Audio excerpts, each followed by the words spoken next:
Bismillahirrahmanirrahim.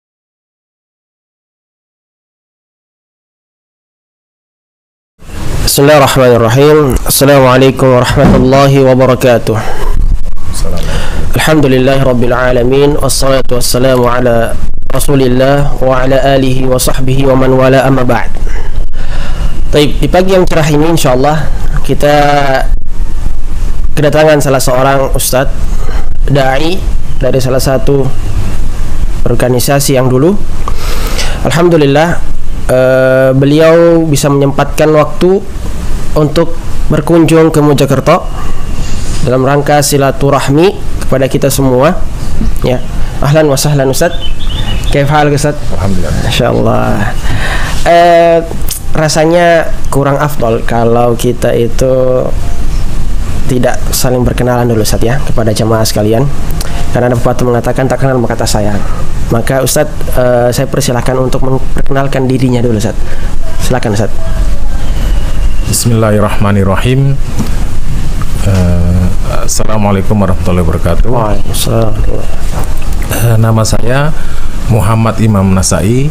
Saya dilahirkan dan dibesarkan tepatnya di Pondok Gading Mangu, Perak, Jombang. Saya dikader di situ sampai umur 20 tahun kurang lebihnya di situ. Masya Allah Gitu. Jadi di situ aliran-aliran yang menyimpang banyak sekali. Salah satunya ya yang saya pahami kala itu. Masya Allah, luar biasa ya. Masya Allah.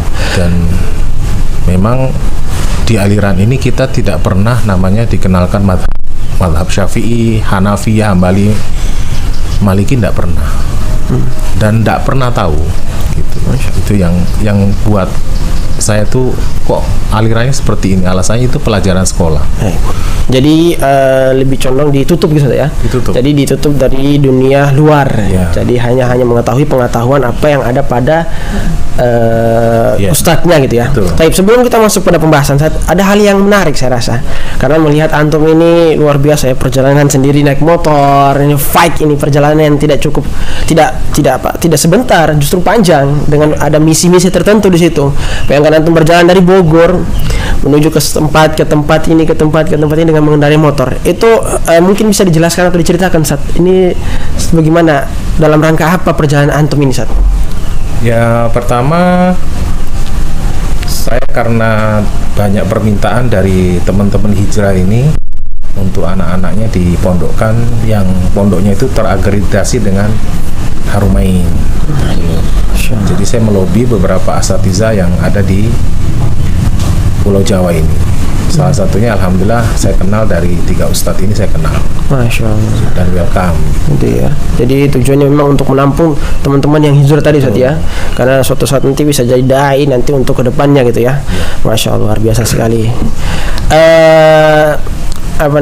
Jadi kita kalau berbicara masalah hidayah itu luar biasa Ustaz ya. Memang hidayah ini bukan hanya sekedar ditunggu, tapi memang kita harus terus bergerak itu untuk mendapatkan hidayah. Sebagaimana yang antum jelaskan tadi kan, antum selama belajar di sana 20 tahun kurang lebih kita, Ustaz ya.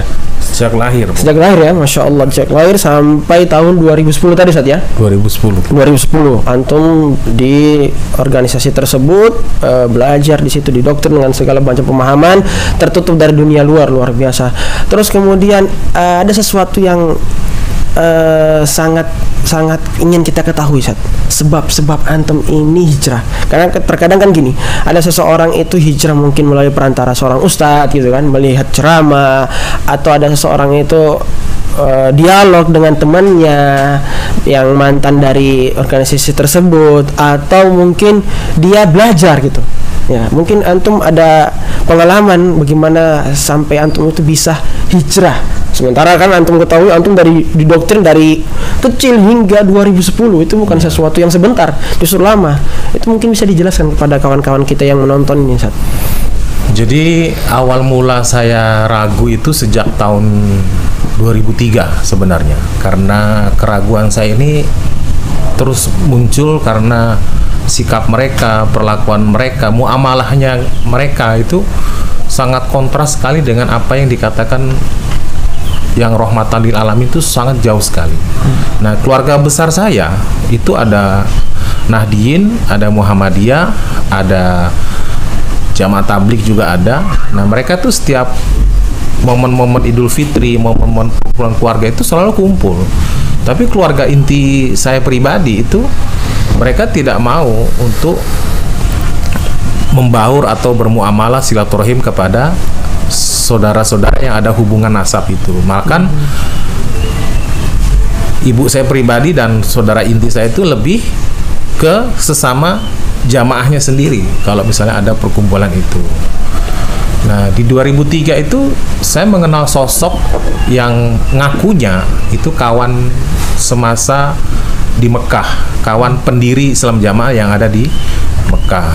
Nah, ini beliau ini selama di dalam Islam Jamaah ini selalu tidak pernah tampil, tidak pernah muncul ke permukaan di acara entah itu daerahan di Kediri atau daerahan di Pondok Gede atau ngisi cai di pusat, itu nggak pernah. Dari situ saya mulai bertanya apa yang selama ini cerita-cerita yang tentang kehebatan-kehebatan pendiri Islam Jamaah itu ternyata satu pun beliau tidak pernah membenarkan. Nah, dari sini adalah suatu kerancuan dan kebingungan bagi saya, kenapa ada hal begini kok ditutup.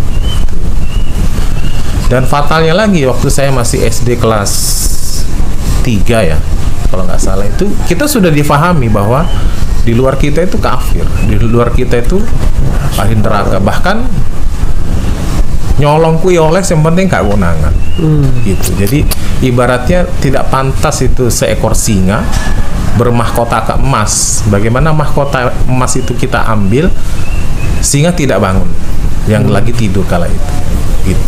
Luar biasa ya. Seperti itu. Jadi memang pemahaman-pemahaman yang diajarkan di dalam itu sungguh di luar ya, maksudnya di luar nalar kita gitu kan. Karena sebagaimana banyak sekali juga hal-hal ini ditanyakan kepada orang-orang itu kan. Dan ini seringnya terjadi gitu. Jadi ada yang ketika datang ke tempat tersebut, ke masjid tersebut ya, jadi mereka itu merasa kok berbeda dengan masjid-masjid yang lain, baik dari segi suasananya, orang-orangnya, terus kemudian ketika mereka sholat di situ, itu kok setelah sholat seperti habis terkena najis tempat sholatnya, terus kemudian azannya Ustadz tidak dikeluarkan ketika waktu sholat dan lain sebagainya. Bahkan yang saya perhatikan, yang saya lihat, ada kemiripan antara akidahnya dengan akidah Syiah. Dari segi kalau Syiah mungkin taqiyah, kalau ini saya lihat ada seperti unsur tidak dibolehkan untuk berbohong demi kebaikan. Itu betul Ustaz? Betul. Jadi landasan akidah Islam Jamaah itu yang saya anut kala itu ada nafatonah, bitonah, budi luhur. Fatonah itu artinya cerdas menghadapi kondisi dan keadaan. Bitonah artinya ya sistem Syiah itu taqiyah, boleh berbohong lihat dimulai di hati. Budi luhur supaya dinilai baik. Jadi kita harus berperilaku ganda atau berkepribadian ganda. Bagaimana menghadapi orang luar, bagaimana menghadapi sesama jamaah. Itu pribadi ganda. Kita harus disetting begitu. Masya Allah, luar biasa sekali ya. Jadi memang sudah terprogram Ustaz ya. Jadi agak golongan ini sudah memprogram memang gitu ya. Dari segi pemahamannya ya. Sungguh luar biasa. Dan yang susah membedakan juga adalah penampilan.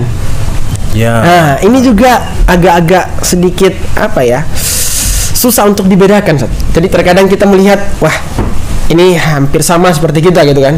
Tapi di sisi lain pemahamannya berbeda. Justru ada seorang, ini pengalaman dari saya, pernah saya ditanyakan seseorang, Mas, masjid yang dekat rumah sampean itu apakah masjid yang seperti masjid tanda kutip seperti masjid tersebut? Oh enggak, saya bilang, saya bukan Pak, ini masjid umum, silahkan siapa saja boleh sholat, tidak mengenal golongan dari mana saja. Berarti menunjukkan kesannya penampilan yang mereka tampilkan itu sama dengan penampilan kita. Itu kenapa Ustaz? Apakah ada alasan-alasan tertentu? Kan kalau kita lihat dari golongan-golongan lain, mereka mempunyai ciri khas sendiri dari segi penampilan, ya kan gitu Ustaz ya. Kalau dari golongan lain punya ciri khas sendiri dari segi penampilan, tapi ini kok penampilannya itu betul-betul terkesan kayak dimanipulasi sengaja untuk apakah untuk beradaptasi dengan masyarakat atau mungkin biar membuat fitnah ke golongan tertentu gitu, Ustaz?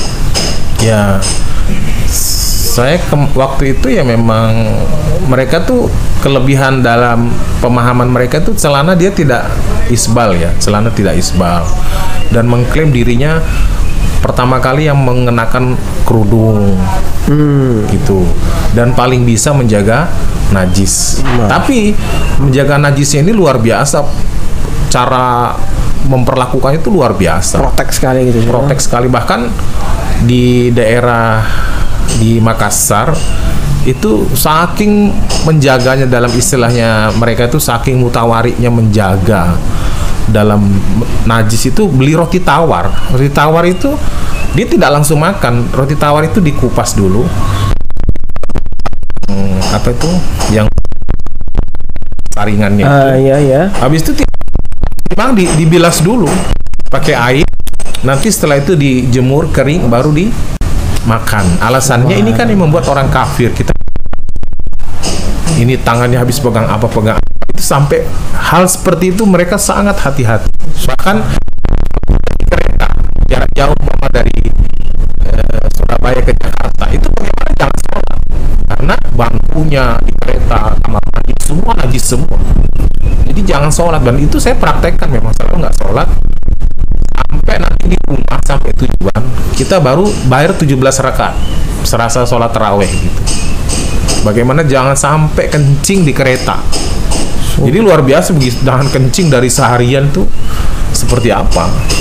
Itu begitu. Jadi pemahaman itu betul-betul didoktrin Betul. kepada jamaahnya gitu ya, sampai segitunya. Jadi mereka menganggap kalau di luar golongan kami ya sudah kalian adalah kafir. Iya. Dan termasuk kafir berarti kalian najis. Makanya tersiksa sekali kita, apalagi kalau misalnya bepergian jarak jauh bertepatan hari Jumat. Nah, kita harus cari masjid yang bermerek Islam Jamaah. Kalau nggak ada ya nggak sholat. Padahal safar sendiri kan tidak diwajibkan untuk sholat Jumat. Betul. Dimurahkan untuk bisa Ada rukhsah gitu ya. untuk sholat zuhur. Itu sampai begitu. Luar biasa sekali berarti ya pemahaman yang dibuat ini. Iya. Justru maka dari itu sebenarnya banyak juga akhirnya kan jamaah-jamaahnya berpikir akhirnya ya. Berpikir kok makin lama makin nyeleneh, makin lama makin gak jelas. Kok bisa seperti ini ya. Dan mereka pun takut ketika jamaahnya ini makin lama makin bertanya-tanya, kemudian pengen cari tahu.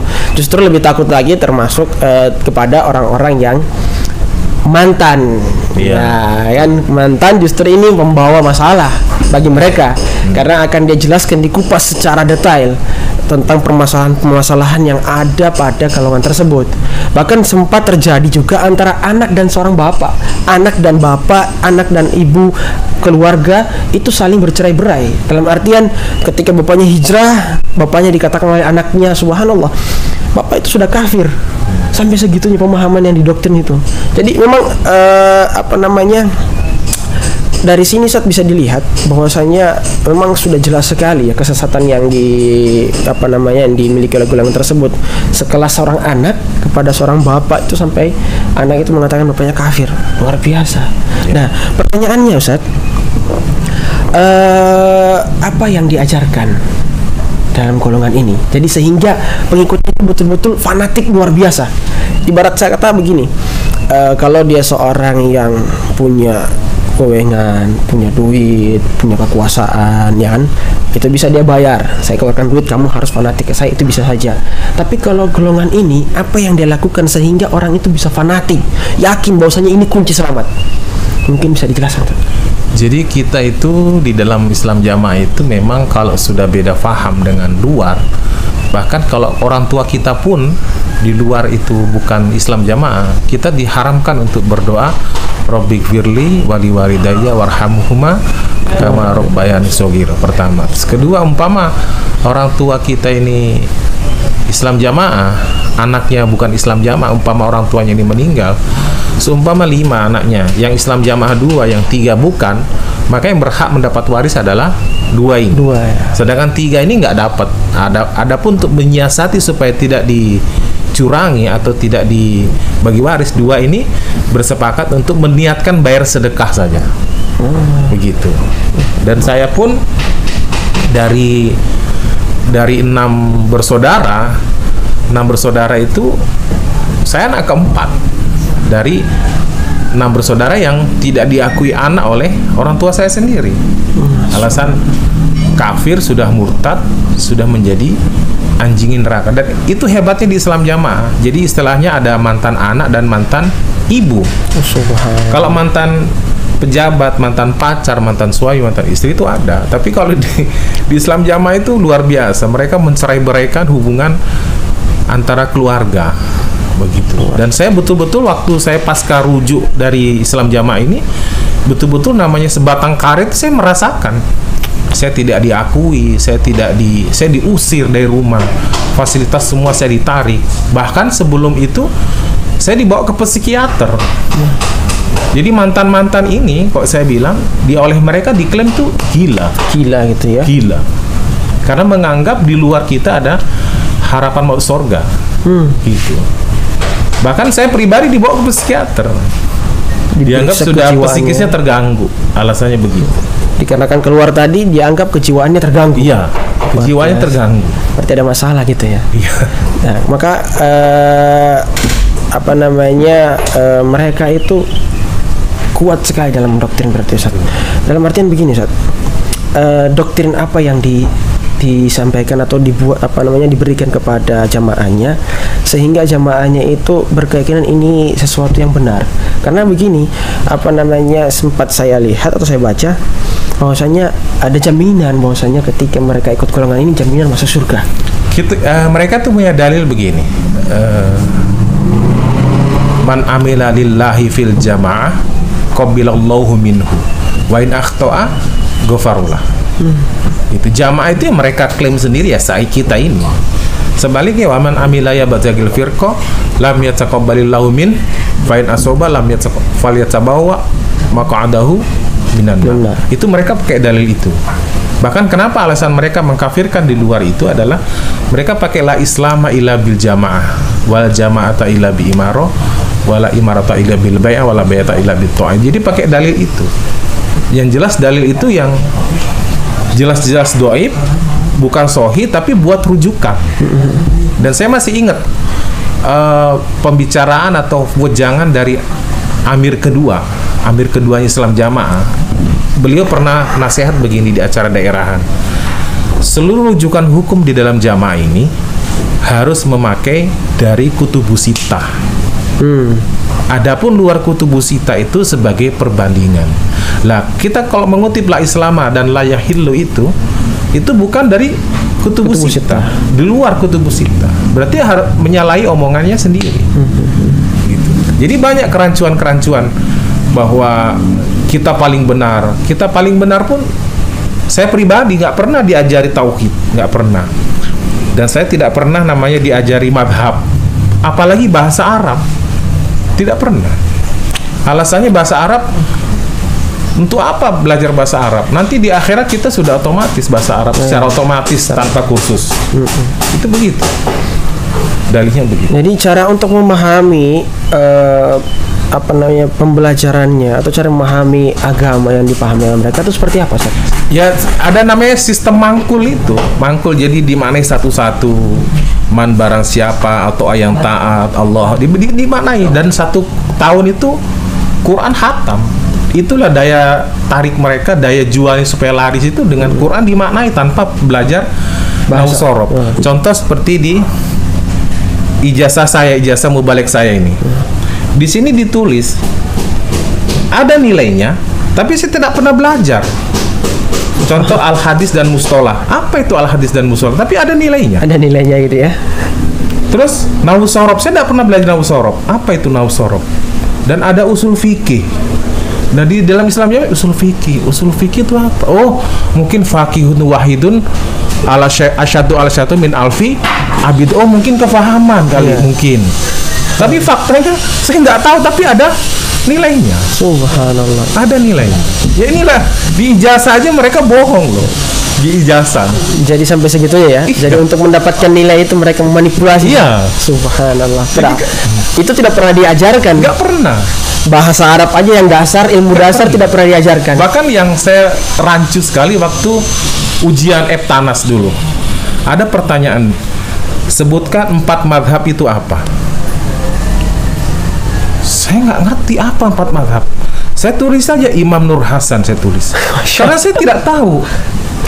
Gitu. Karena tidak pernah diajarkan. Tidak tahu. Saking tidak pernah diajarkan tentang masalah perkara-perkara yang seperti itu. Sebenarnya itu kan perkara dasar. Betul. Ya, tetapi karena tadi ya mungkin ya untuk menjaga kelestarian kelompok tersebut, sehingga ditakutkan nanti ketika jamaahnya nanti mempelajari, dikhawatirkan nanti banyak jamaah yang keluar. Iya, betul. Itu. Dan memang kita tidak boleh mengkritisi suatu ijtihad atau kebijakan dari mereka. Kita nggak boleh mengkritisi. Paten berarti ya. Iya. Apapun yang dikatakan mereka itu sesuatu yang benar. Dan mereka sistem pakai ilmunya tuh pokoknya ngene, mangkule ngene ya wis ngene. Marmut enak iwae, wong manut enak awae. Selalu begitu.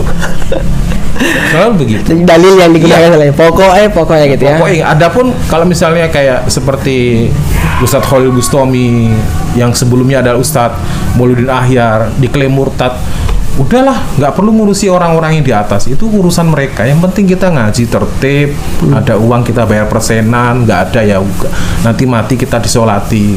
Jadi untuk menghilangkan tanda tanya dalam perasaan jamaah gitu ya. Subhanallah. Dan memang bidikan perekrutan mereka itu untuk masuk dalam Islam jamaah itu orang yang awam, minim agama, tapi berduit. Banyak duit. Kalau yang rodok nggak banyak duit, yang biasa-biasa itu nggak bakal direkrut. Tenang aja, nggak bakal. Nah, ini menarik ini. Cara mereka merekrut. Nah, ini menarik. Otomatis kan punya trik-trik sendiri. Nah, kebetulan saya dai ya. Iya, ini yang menarik. Dainya. Jadi kita tuh kalau misalnya mendekati seseorang atau orang yang pro dengan kita target dulu 3 bulan. Kita ajari kitab sholat, kitab cara-cara sholat, cara berwudu, cara mandi junub dan lain sebagainya. Tapi kita pantau, kita punya plan target 3 bulan. Setelah 3 bulan ini mereka antusias dan makin bagus dalam rajin dalam ikuti ajaran-ajaran kita, nanti bulan keempat kita kaji dengan bab imaro tentang keamiran. Nanti kalau 3 bulan dipantau, kalau 3 bulan ini oke, mau dan condong, nah bulan keempat kita ada program namanya peramutan. Peramutan. Nah, peramutan ini ya kalau saya bilang doktrin ya, brainwash itu. Dengan bilang begini, Pak, seluruh amalan kita itu kalau tidak dilandasi dengan satu ini, ibarat tuh amalan kita tidak sampai pada Allah, baru nyangkut di awan-awan. Jadi amalan kita itu tidak sampai pada Allah. Bagaimana bisa nyampe pada Allah? Ya, kita ikuti satu ini, Pak. Karena kita meyakini dalil man mata qabalal bai'ah fi man mata laisa fi uniki bai'atun mata metatan jahiliyah. Jadi kalau kita tidak bai'at, Pak, itu kita matinya jahiliyah. Jadi kita harus bai'at dulu. Gitu. Nah, kalau sudah kita bai'at, Pak, seluruh amalan kita mau dari puasa, sholat, zakat, kalau dengan bai'at semua amalan diterima. Bahkan syahadatnya tidak sah, sholatnya tidak sah, puasanya, hajinya semua tidak sah, zakat tidak sah kalau belum ada bai'at. Jadi landasan bai'at inilah yang utama untuk mengesahkan Islam seseorang, bukan syahadat. Syahadat itu tidak sah kalau belum bai'at. Nah, di bai'at sendiri itu ada kata-kata yang saya agak sanksi dan agak rancu. Kita kalau mengadakan bai'at di Kediri itu kita dikumpulkan, di doktrin sebanyak-banyak di situ. Nah, pas ada acara bai'at berdiri itu, kita suruh berdiri.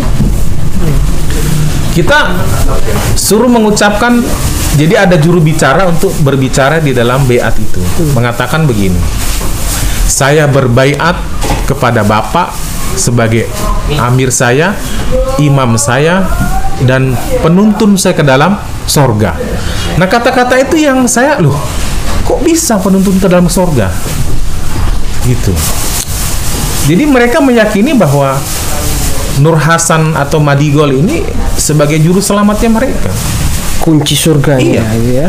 Bahkan mereka ada cerita di dalam mereka.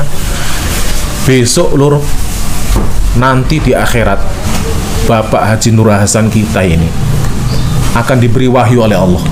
Nanti Bapak Haji Nur Hasan akan tahu jamaahnya mana yang tertib 5 bab dan mana jamaah yang murtad dari jamaah. Dari situlah Bapak Amir kita akan memberi kita syafaat. Itu nasihatnya begitu. Cerita krofatnya itu. Iya. Padahal Nabi sendiri saat ajak umatnya minum telaga Kautsar, ada segolongan umatnya dihalau. Iya, betul. Karena Nabi tidak tahu apa yang dilakukan oleh umatnya. Ini kok diberi wahyu, berarti kan melebihi. Ya, melebihi kapasitas seorang Nabi. Melebihi. Bahkan nasihatnya, Bapak Amir kita ini sebelum dijadikan Amir, punggungnya dan ubunya tuh diusap oleh Allah. Subhanallah. Wih, ngeri. Ngeri sekali. Image-image seperti itu. Jadi bahkan saya di Gading sendiri waktu saya diajari itu ngomong begini, tenang para saudara jamaah, nanti kalau kita di akhirat masuk neraka, Bapak Amir kita itu bakal protes pada Allah, memintakan kita masuk ke dalam surga. Kok bisa? Sedangkan para nabi sendiri itu takut pada Allah. Ini kok diprotes? Serasa mahasiswa demo di depan gedung MPR DPR. Dia mempunyai kewenangan itu. Kok aneh gitu? Allah kok didemo? Gitu. Bisa memprotes gitu ya, sampai punya kewenangan gitu. Iya. Subhanallah. Berarti ini mereka tuh pakai ilmu cocoklogi. Ya. Ada istilah mereka tuh nggak paham difaham-fahamkan, nggak masuk dimasuk-masukkan. Gitu. Yang penting cocok gitu. Iya. Subhanallah. Saya begitu. Jadi mana kita bisa paham kalau ya begitu. Jadi mana dalil-dalil yang seperti yang Sintani wasabuuna finnar. Mereka mengklaim itu kafir. Bahwa hidatun fil jannah wa jama. Ya kita ini. Ya. Gitu. Jadi mereka mencari dalil-dalil yang mana dalil ini sebenarnya maknanya tidak begitu, tapi mereka cocok-cocokkan. Sebenarnya Quran hadisnya mereka betul, tapi pemahamannya, akidahnya yang jauh dari. Betul. Jadi mereka memahami sesuai dengan apa yang ada pada otaknya gitu kan, untuk menguatkan dalil tentang mereka. Contoh tadi masalah baiat itu kan, jadi diberikan pemahaman kepada orang-orang sehingga orang itu mengetahui, oh ternyata kalau tidak baiat, mati dalam keadaan jahiliyah, kita tidak masuk surga. Mungkin maknanya padahal bukan seperti itu yang dimaksud. Betul. Jadi karena pada posisi itu mereka Islam jamaah, mereka menganggap kita lah paling benar. Inilah Islam jamaah yang sebenarnya. Yang paling lucu lagi ada cerita di tahun 2005-2006. Itu saya satu kereta duduk perjalanan dari Bandung ke Sragen. Saya turun di Sragen. Orang yang saya kenal ini turun di Solo Jebres. Jadi dalam perjalanan itu saya prospek orang ini, sampai orang ini tertarik dengan apa yang saya katakan. Karena saya dulu dai ya, jadi tugasnya itu mengajak orang. Akhirnya saya janjian, terus ketemulah di salah satu tempat Solo di daerah belakang Juruk itu, di Palur.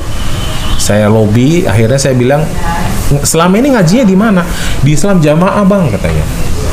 Akhirnya saya lobby dai-nya di situ, saya minta untuk diramut sampai jadi. Bulan depannya orang ini telepon saya, Bang, sekarang saya di Kediri nih Bang, ada apa? Saya udah beat. Terus saya bilang, alhamdulillah nanti kita di akhirat satu surga. Jadi pede sekali gitu. Mengklaim sudah ya. Setelah saya rujuk dari kesesatan ini, orang yang saya rekrut tuh saya cari. Saya cari, nggak mau ketemu dengan saya. Padahal yang merekrut keluar, yang malah nggak keluar gitu kan. Jadi karena sudah pemahaman yang tadi doktrinnya itu saking kerasnya doktrinnya tadi itu, sehingga tadi antum yang merekrut malah antum keluar, tetapi dia yang direkrut yang nggak mau keluar gitu kan. Padahal antum kalau dibilang itu pentolannya lah ya, tapi tahu sudah segala beluknya tentang Islam jamaah, tahu kesalahannya, tapi dia malah kita dikasih apa ya, yel-yel atau slogan-slogan di dalam Islam jamaah, mungkin belum pernah dengar ya. Berambang diombioi, angger lawang dienggoi, onde-onde jejer loro, budal ijen mulai wong loro, onde-onde jejer loro, yen kue orang mrene, aku sing merono. Ribuan rintangan, jutaan pertolongan, miliaran kemenangan, surga pasti. Gitu. Jadi yel-yel ini luar biasa. Penyemangat yang luar biasa. Yang di ujungnya itu surga pasti gitu ya. individu. Dan itu luar biasa. Dan uniknya Islam Jamaah ini, Ustaz, yang saya perhatikan, di mana mereka berpijak pasti ada masjid di situ. Pasti ada masjid, dan masjid ini mereka bangun atas jeripaya mereka sendiri. Ya. Jadi bukan minta dari bantuan dari di luar jamaah mereka. Betul. Minta donasi dan lain sebagainya, sebagaimana yang kita ketahui kan, kalau itu hal biasa mungkin. Betul. Kita mendirikan masjid, share flyer, donasi dan sebagainya. Ini enggak. Itu sampai segitu kuatnya uangnya, Sob. Itu dari mana sebenarnya, Sob? Keuangan. Uangnya itu ya mereka dari individu Islam Jamaah itu kan. Kalau saya total itu untuk penarikan untuk ke pusat aja itu 10%. Itu belum daerah, desa, kelompok. Kita total itu kurang lebih 35% tiap bulan. Tiap bulan 30%. Iya. Dari keuntungan atau dari omset ini, Sob? Dari penghasilan individu jamaahnya. Itu belum lagi nanti ada Idul Adha, itu mereka diwajibkan. Jadi yang sunnah diwajibkan. Yang sunnah diwajibkan. Makanya mereka itu bisa mendirikan masjid dan lain sebagainya. Dan mereka punya bunker itu. Ada bunkernya. Saya pernah masuk. Di setiap daerahnya ada atau di Kediri. Ada bunkernya. Subhanallah. Satu-satunya ormas Islam punya bunker hanya mereka. Mereka itu. Muhammadiyah yang segitu besar, Nahdien yang segitu besar. Itu bunker atas nama mereka sendiri. Ya. Dan diakui oleh negara atau enggak, memang sendiri ya. Atas golongan mereka aja ya. Iya. Tempat penyimpanan uang itu ya. Dan mereka kan kalau ormas Nahdien, Muhammadiyah dan lainnya kan mengadakan kongres tuh setahun sekali. Mereka enggak. Sebulan sekali. Kongres sebulan sekali. Namanya istilah itu daerahan. Nanti setiap daerah itu store. Dan daerahan itu saya bilang storan kok sebenarnya, bukan untuk ceramah. Storan aja kok. Garis besar itu store. Storan itu ya. Cuma diiming-iming tadi dengan ceramah itu. Iya. Karena kan bukti setorannya itu adalah didoktrin begini. Kita sambungnya jamaah terhadap Bapak Amir dengan kita membayar persenan. Seumpama kita nggak bayar persenan itu sebagaimana makan ayam, sak bulu-bulunya, sak kotoran-kotorannya, sak kandang-kandangnya. Jadi kalau kita persenan, hak kita persenkan itu sebagaimana makan ayam, sak bersih dari bulu, dari kotoran dan dari kandang, seperti itu. Subhanallah. Itu mereka pakai doktrinnya seperti itu ya. Jadi berarti yang makan kotoran, bulu, dan kandangnya siapa berarti? Amirnya. Ya itu. Subhanallah. Itu doktrin yang luar biasa. Doktrinnya begitu. Padahal saya cari rujukannya itu nggak ada. Ibarat persenan dibayar baik sebagaimana makan ayam, sak bulu-bulunya, sak kotoran, sak kandang-kandang itu dari mana? Itu kan hanya bentuk mengada-ngada, dicari-cari. Itulah hebatnya Islam Jamaah itu, yang tidak ada jadi ada, yang tidak ada bahan jadi ada, apalagi yang ada itu digoreng luar biasa sehingga menarik jamaahnya gitu ya. Jadi jamaahnya tertarik. Oh ya, pemahaman ini justru luar biasa benarnya. Makanya mereka itu untuk beradaptasi dengan warga lingkungan atau masyarakat lingkungan agak kurang ya, Ustaz ya. Sosial mereka kurang ya. Kurang sekali. Kan ulama di Islam Jamaah hanya Nur Hasan aja, nggak ada lagi. Nur Hasan terus yang selalu dipuja-puja. Jadi kan jadikan runut itu Nur Hasan itu. Iya. Bahkan kita di Islam Jamaah itu diwajibkan menanam 4 pohon karena ijtihad. Besaran, turi, jarak, asem. Nah ini ada makna filosofi dari tiap-tiap pohon ini. Besaran artinya beat, turi artinya taat, asem artinya amir, jarak artinya jamaah. Itu tiap individu di ijtihad nanam 4 di rumah masing-masing. Di rumah masing-masing, tapi nampaknya ijtihad itu belum seluruhnya bisa dipraktekkan gitu. Subhanallah, luar biasa. Jadi memang kesesatannya luar biasa, sangat-sangat jelas sekali. Makanya mereka takut terhadap mantan-mantan Islam Jamaah ketika menjelaskan tentang perkara ini. Maka banyak yang yang terbuka wawasannya dikarenakan kesesatan-kesesatan yang tadi itu. Yang lebih fatalnya lagi tuh nanti ini sebentar lagi Ramadan ya. Betul. Itu mereka ada tradisi pengajian tobat namanya. Pengajian tobat. Nah, pengajian tobat itu mereka lakukan surat tobat itu, ada surat tobat mereka itu. Surat tobat dilakukan sebelum Ramadan karena alasannya nanti Ramadan supaya kita bersih dari dosa, kita tobati. Dan tobat itu ya tergantung dia orang mampu atau tidak. Kalau misalnya mampu, dia bayar pakai duit. Dan itu ada kalkulasi jumlah dosanya apa. Jadi dia sebutkan dosa-dosanya di sini. Sebutkan. Saya telah melakukan ini. Kepada yang terhormat Bapak Amir di tempat saya menyatakan nama, alamat, mengakui kesalahan saya yaitu. Ada tulis satu-satu. Nah, rincian dosa itu ada tabel-tabel harga dan ada tabel-tabel kalau nggak pakai duit. Itu ada. Seperti onani itu 180.000. Waktu era itu 60.000. Ada daftar harga. Ada. Zina 180.000 dikali 6. Nah, mengguguran janin 1.800.000. Hubungan suami istri di bulan puasa siang hari, istilah mereka kopungan 700.000. Hubungan suami istri pakai alat kontrasepsi 350.000. Salaman bukan mahramnya 10 biji perangko kilat. Kalau dulu zaman saya 500 rupiah perangko kilat, atau sekarang berapa? Naik motor tidak ada SIM, apa rohnya seharga SIM setempat. Subhanallah. Begitu. Menikah yang bukan sesama Islam jamaah itu dihukumi menikah dengan hewan. Ulaika kal an'am balhum adol. Jadi mereka hewan favorit mereka tuh 2, babi dan anjing. Anjing itu 2 ini. Dan saya kerap kali dihina-hina babi, anjing, monyet sering. Sampai saya request, Mbok ya sekali-sekali jangan babi, anjing, monyet lah. Ada dinosaurus, ada kudanil, ada jerapah, ada gajah kan. Enak.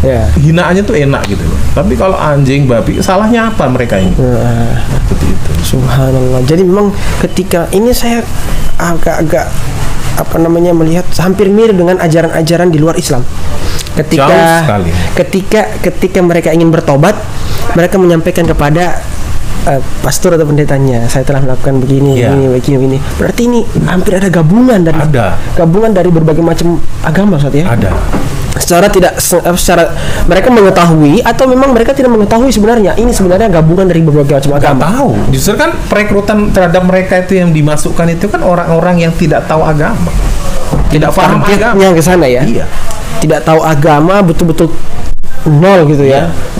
Bahkan kami ini yang hijrah ini, mantan-mantan ini selalu dihina begini. Kamu dulu di pengajian bisa baca Quran, bisa baca tulis apa dari jamaah ini. Kok sekarang kamu jelek-jelekan pengajian? Saya jawab, dulu Haji Nur Hasan juga sama kayak kita, Bu, saya bilang. Karena apa? Haji Nur Hasan sebelum ke Mekah, beliau belajar basic Islam dari Nahdiyin, Ibu. Dari Nahdiyin. Terus pergilah ke Mekah selama 10 tahun. Nah, pertanyaan saya di sini 3, Ibu. Apakah Nahdiyin yang mengajarkan mengkafir-kafirkan orang? Tentu tidak. Apakah Mekah Madinahnya mengajarkan mengkafir-kafirkan? Tentu tidak. Kok pulang-pulang Nur Hasan ini mengkafir-kafirkan guru-guru yang dia pernah belajar terhadap orang-orang NU? Berarti kalau saya bilang ini faktor ketiga, Ibu, human error. Gitu. Jadi perlu diruqyah ini sepertinya. Ada sesuatu dengan otaknya gitu ya. Iya. Subhanallah. Karena mendirikan sebuah ini kan organisasi tersebut kan sudah lumayan lama, Ustaz, pastinya ya. Iya. Dan pencetusnya tadi Nur Hasan itu ya. Betul. Karena mendirikan sebuah organisasi yang organisasi ini memang sudah sering digonta-ganti namanya. Betul. Dari ini nama ke ini dan fatwa MUI sudah turun ini ke ini segala macam. Karena untuk mendirikan organisasi ini nggak mudah. Betul. Dengan pemahaman dan orang-orangnya itu aja, ganti-ganti nama orangnya itu aja. Itu orang itu aja. Maksud saya begini, mendirikan pemahaman yang baru di kalangan yang memang sudah yang notabene sudah paham lah tentang hukum-hukum agama yang lain secara dasar, kok bisa sampai sebegitu terkenalnya ini. Di mana-mana pasti ada, seluruh Indonesia, hampir di seluruh tempat.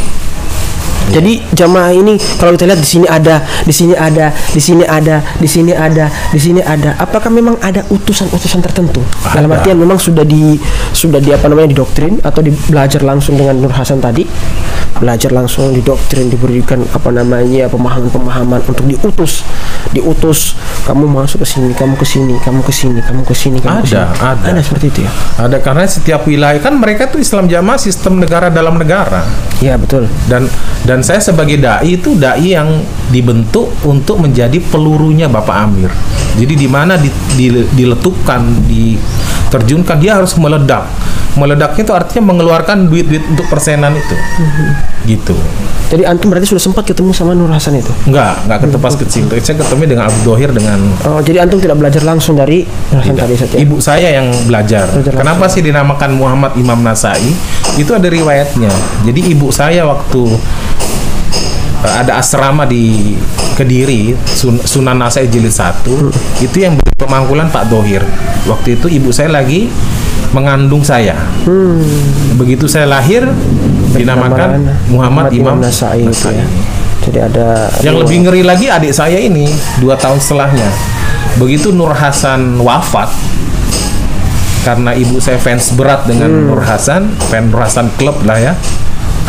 Adik saya dinamakan Nur Hasan. Saking fans beratnya. Sebenarnya Nur Hasan itu bukan nama asli itu. Nama aslinya itu Madigol.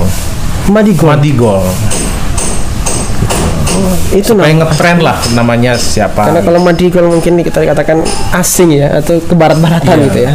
Baik, berarti saat ini keluarga bagaimana saat? Apakah sudah kembali, sudah rujuk semua? Belum atau semua. Berarti dari keluarga ini baru antum aja yang rujuk? Atau? Iya, baru saya sendiri. Berarti muamalah antum dengan keluarga sudah tidak ada, putus berarti saat ini? Putus. Jadi antum sudah tidak dianggap anak lagi gitu ya? Iya. Subhanallah. Jadi sementara ada mantan anak, ada mantan ibu ya? Ya, ada mantan anak, mantan ibu gitu ya. Islam Jamaah itu ada mantan anak dan mantan ibu. Jadi tidak ada istilahnya kita ini keluar dari Islam Jamaah itu dengan enak, itu nggak ada. Pasti nggak enak. Namanya kita dakwah itu pasti nggak enak. Betul. Jadi tantangannya emang itu. Sampai saya punya istri, lucunya lagi istri saya ini, saya belum ceraikan, istri udah nikah lagi tuh, terjadi loh. Subhanallah. Terjadi. Mantan istri antum? Iya, jadi saya belum poligami, istri udah poliandri. Jadi ibarat Formula E ini, saya kalah dulu. Iya, antum bisa halip duluan gitu ya. Iya. Subhanallah. Saking rusaknya pemahaman ini. Iya. Subhanallah. Karena memang waktu kami dipisah itu, jadi lucunya gini, waktu saya dimurtadkan di Islam Jamaah 17 Oktober 2010, saya dimurtadkan. Saya pulang ke Gading karena momen Idul Fitri dan saya harus pulang. Tujuannya saya ingin mendakwai istri, saya perlahan-lahan tidak frontal.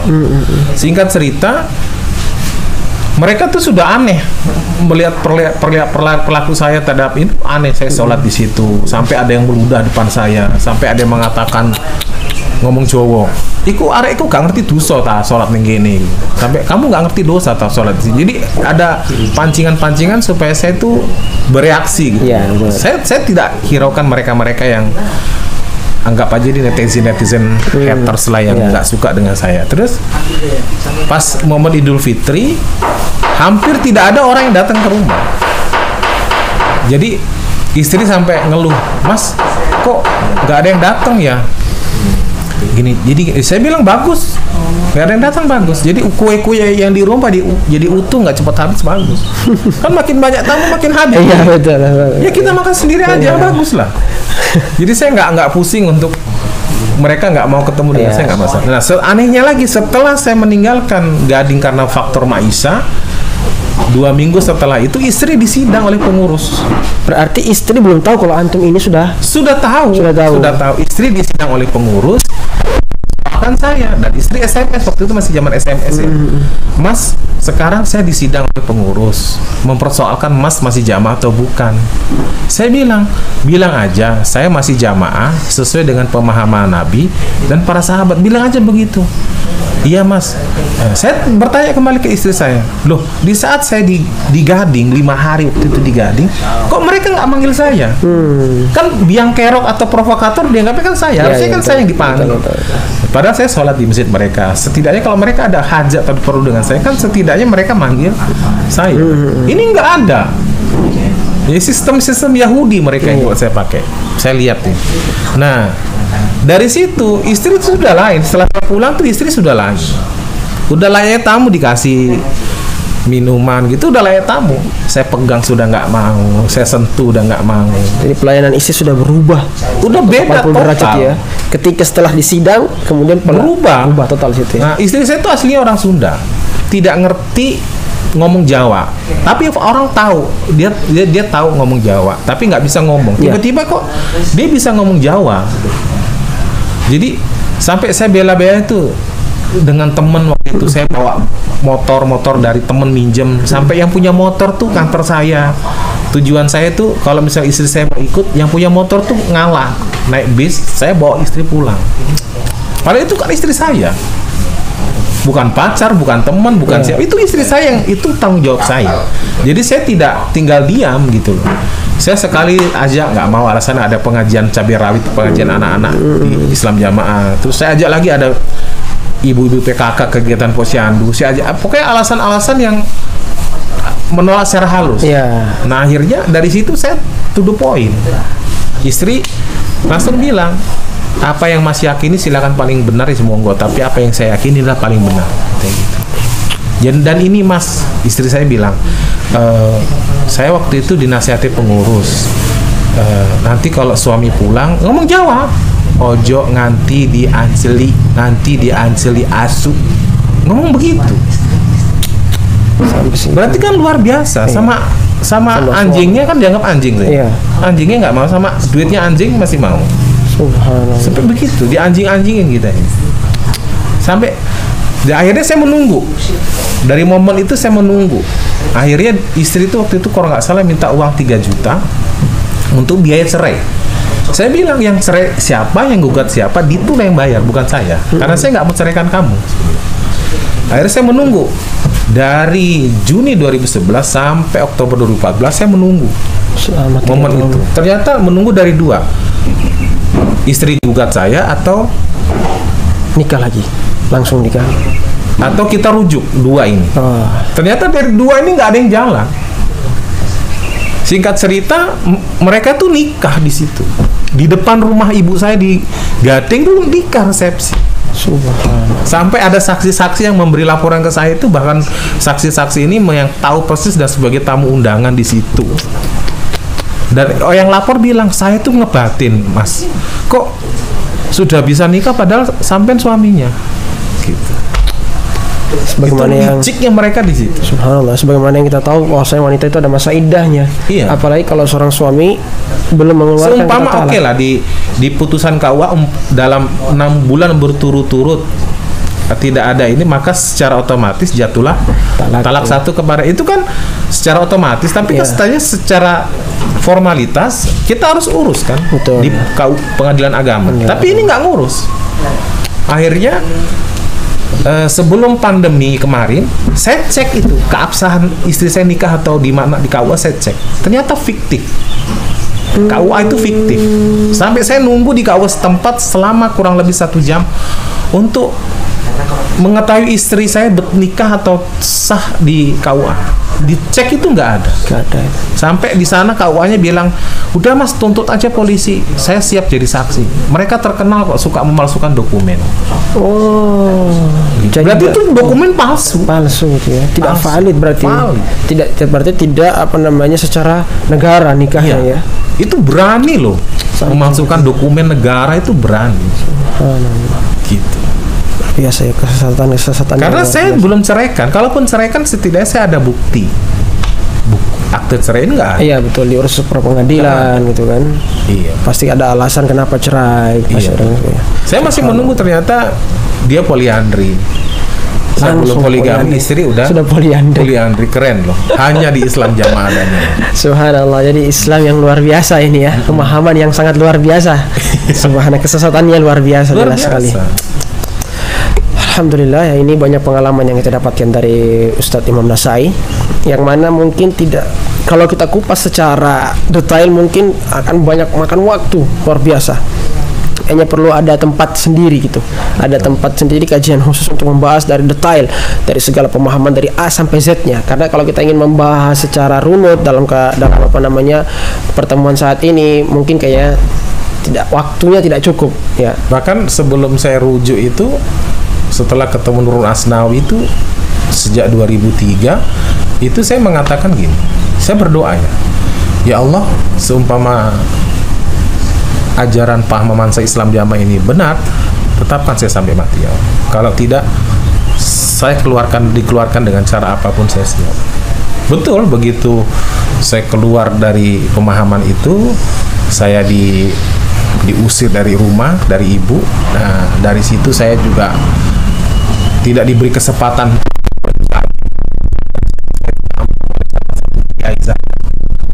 bercokol di majelis ulama pas momen puasa. Jadi betul-betul namanya memperjuangkan akidah, memperjuangkan tauhid ini nggak segampang apa yang mereka sangka. Jadi betul-betul saya dimiskinkan sekali. Jadi tidak ada hanya baju di badan saya bawa. Jadi di dalam kondisi senang, ketika keluar sengsara. Jadi tidak mendapatkan apapun. Doa saya terjawab di 2011. Di 2003 saya berdoa, kerancuan saya terjawab di 2008, kemantapan. Karena saya punya tanggung jawab murid-murid dan orang yang pernah saya rekrut, saya istilah kita tuh bunglon dulu, memperbaiki dari dalam. Ternyata nggak bisa memperbaiki dalam, nggak ada istilah memperbaiki dalam itu, nggak ada. Akhirnya di 2011 saya diusir dari rumah, saya betul-betul dicoret dari ahli waris juga, termasuk dikucilkan juga, mewarisi. Gitu. Tidak dianggap sebagai anak. Sudah justru tantangan luar biasa. Sudah tidak dianggap sebagai anak, tidak mempunyai apa-apa, tidak mempunyai. Akhirnya pas ibu ngusir saya dari rumah, setahun kemudian pas momen Idul Fitri, saya coba melobi ibu saya ketemu dengan niat birrul walidain. Ternyata niat baik saya ditolak oleh ibu. Sampai banting pintu, kunci pintu dari rumah, sampai teriak-teriak dari dalam, bilang mengatakan, saya tidak terima kamu sebagai anak saya sebelum lagi jamaah. Subhanallah. Dan iming-iming banyak sekali iming-iming. Umroh 1 full Ramadan, Haji Plus 2013, kerja di Bali, kerja di Pekanbaru. Itu banyak sekali, tapi ada syarat dan ketentuan berlaku. Ya. Saya harus kembali ke Islam Jamaah. Gitu. Jadi nggak heran mantan ini diklaim gila, ini nggak heran karena saya dibawa ke psikiater juga. Jadi dianggap psikis saya sudah bermasalah, terganggu. Gitu. Insyaallah ya akhwah. Ya. Sebagaimana yang kalian ketahui bahwasanya hidayah itu sangat luar biasa mahal. Hidayah itu tidak akan didapatkan kalau hanya berdiam diri. Sebagaimana kita lihat cerita dari Ustadz Imam Nasai tadi, hidayah itu dicari. Ya, kita harus tetap mencari hidayah, berdoa kepada Allah untuk meminta hidayah, meminta amalan-amalan yang justru yang membuat kita itu sabit pada ajaran-ajaran tersebut, ya. Sebagaimana yang kita lihat dari kisah Ustadz Imam Nasai tadi, perjuangan beliau itu tidak mudah, ya, dibenci oleh keluarganya, dikucilkan, kemudian sosok ibu sendiri, bahkan ibunya, ya, sampai seorang ibu pun tidak menganggap sebagai anaknya, itu bukan luar biasa, bukan sesuatu yang biasa, justru luar biasa, ya. Tetapi beliau tetap istiqomah di atas pemahaman yang beliau sudah jalani sekarang, ya. Beliau tetap maju pantang mundur, ya. Semoga beliau ini tetap istiqomah di jalan yang sudah benar ini tadi, dan bagi yang menonton dan bagi yang melihat kajian ini, semoga Allah berikan hidayah kepada mereka yang masih tersesat kepada pemahaman-pemahaman yang salah tadi. Ya, mungkin sampai sini dulu ya pertemuan kita kali ini. Ya, jazakallahu khairan Ustaz atas waktunya Ustaz, ya.